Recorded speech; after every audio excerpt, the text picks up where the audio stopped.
இந்து மதம், கிறிஸ்தவ மதம், இஸ்லாம் மதம், புத்த மதம், இத்தனை மதம் இருக்கு.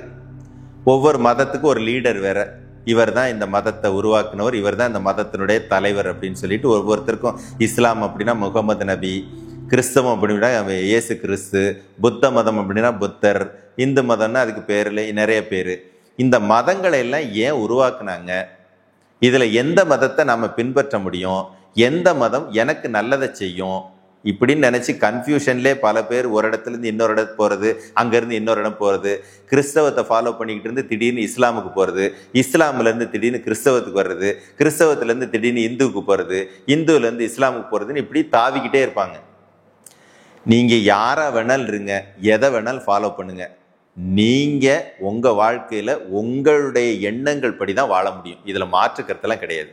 நீங்க கிறிஸ்தவரா இருந்து இஸ்லாமுக்கு போவீங்களோ, இஸ்லாத்துல இருந்து ஹிந்துவுக்கு போவீங்களோ, இந்துல இருந்து கிறிஸ்தவத்துக்கு போவீங்களோ, அவரவர் எண்ணப்படிதான் அவரவர் வாழ்க்கை.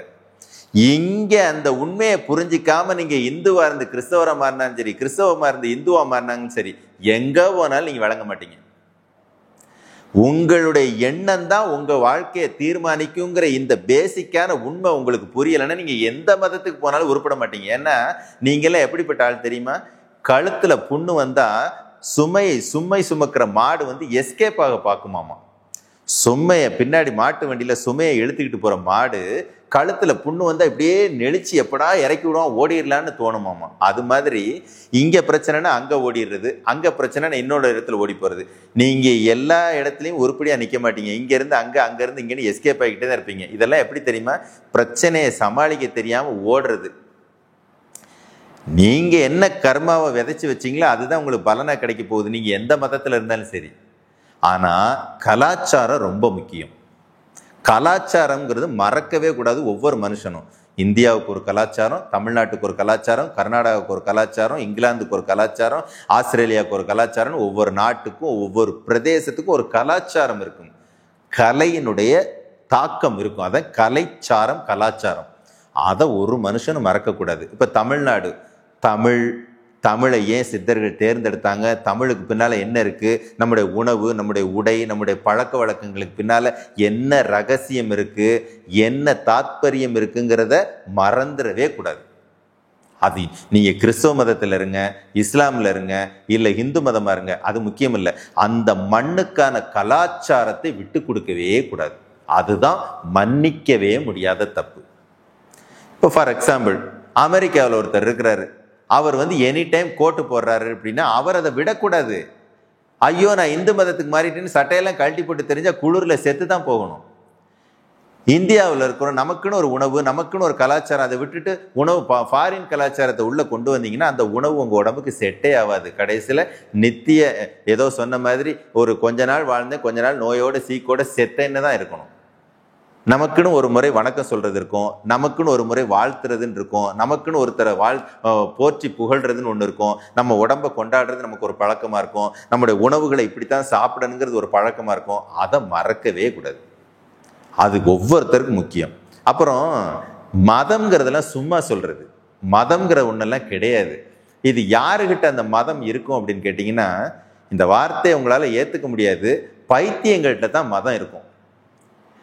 இப்ப நார்மலா இருக்கிறவன மனிதன்னு சொல்லுவோம்.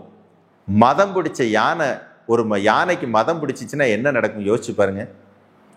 யானைக்கு மதம் பிடிக்காம இருக்கிற வரைக்கும் தான் அது அன்பான ஒரு குழந்தை மாதிரி. மதம் பிடிச்சிருச்சுன்னு வச்சுக்கோங்க, ஒரு இடத்தையும் விடாது துவம்சம் பண்ணிடணும்.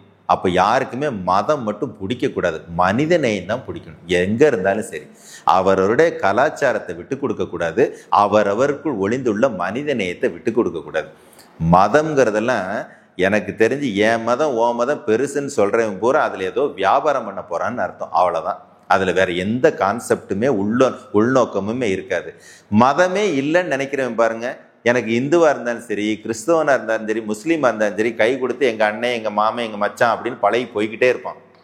ஆனா மதம் பிடிச்சவன் பாருங்க, இல்லைங்க நான் பொங்கச்சோறு வாங்க மாட்டேன், இல்லைங்க நான் பிரியாணி வாங்க மாட்டேன் இப்படின்னு பைத்திய மாதிரி தெரிவாங்க. இங்க எங்க மதம் வந்துச்சு?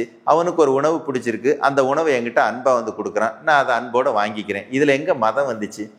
மதம் ஒரு மனுஷனை வளர்க்கறதுக்கு உதவி பண்ணவே பண்ணாது. மனிதநேயம் மட்டும்தான் ஒரு மனுஷனை அடையாளம் காட்டும், வாழ்க்கையை சிறப்பாக வாழ்றதுக்கு அடையாளம் காட்டும். மனிதநேயம் இருக்கிறவன் மதம்ங்கிற ஒரு பேச்சை எடுக்க வேண்டிய அவசியமே இல்லை.